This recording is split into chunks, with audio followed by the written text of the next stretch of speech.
Hi and welcome back to Colour Me Beautiful, Makeup Made Simple. And now we're going to take a look at Jo, and Jo's our light type, is that right? She is our light dominant. She's got naturally blonde hair, she's got light brows, light eyes and light skin.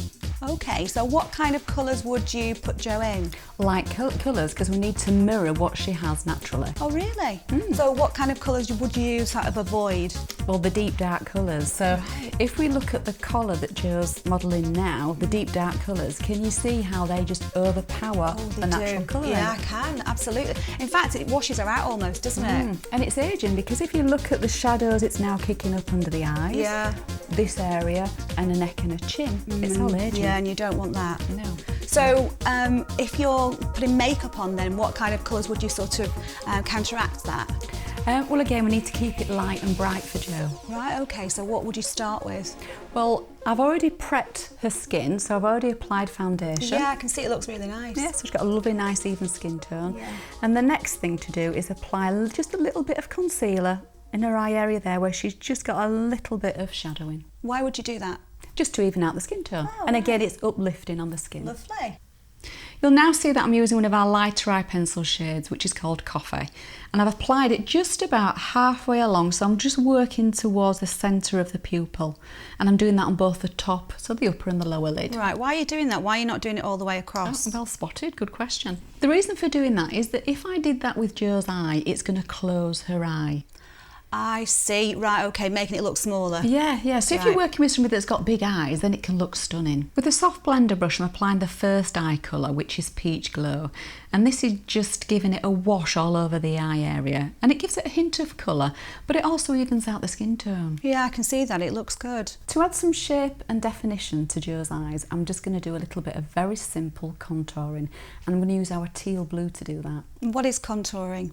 Contouring is a method of highlighting or receding our features, and I really want to be able to bring Jo's eyes out.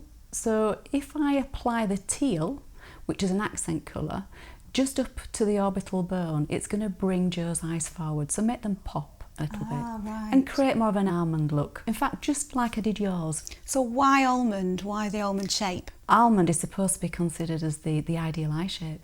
Oh, so I've got the ideal eyes. Absolutely. Cool. So the key to natural looking eye makeup is all about blending. So we don't want to end up with the lines or harsh lines around the eyes. Unless it's panto season, guys. No, but seriously, what do you mean by blending? What do you actually have to do? Well, as you can see on the video, I'm working the brush in, so it's all blended together. Right. What we want to be able to do is for you to see Jo's eyes and not the eye makeup. Yeah, that's a great point. Yeah, it keeps it natural and professional. So in this series of short films, we've been looking at both black and brown mascara, and you know, which do you choose, the black, the brown? What would you put on Jo? Jo, I'd absolutely put the brown on because it's softer and it's lighter. The black would be far too contrasting, too dark, too heavy for her lashes. I've chosen the Cedar Rose blush for Jo, and I've applied it from the apple of her cheeks right up to the hairline, but not going any further than a pupil. And it's a perfect shade for Jo, but it's also one of our what we call universal colours, so it's great for all skin tones. I'm now applying the lip and eye base onto Jo's lips, so I'm applying it all over. It just looks like a foundation. And that keeps your lipstick in place, and it's also a neutral palette to apply colour to. I'm also just lining her lip area for two reasons. Firstly, it gives more definition, and then it also stops lipstick from feathering. I filled in there with Mango Punch lipstick, and as you can see, I'm using an applicator, which is a disposable one. But obviously, if you've got your own lipstick, you don't need to do that. Right, okay, so it's for hygiene reasons, really? Yeah, it is, yeah. Wow, okay, well that's fascinating, isn't it? I mean, once you've got a little colour know-how, it's so much more simple.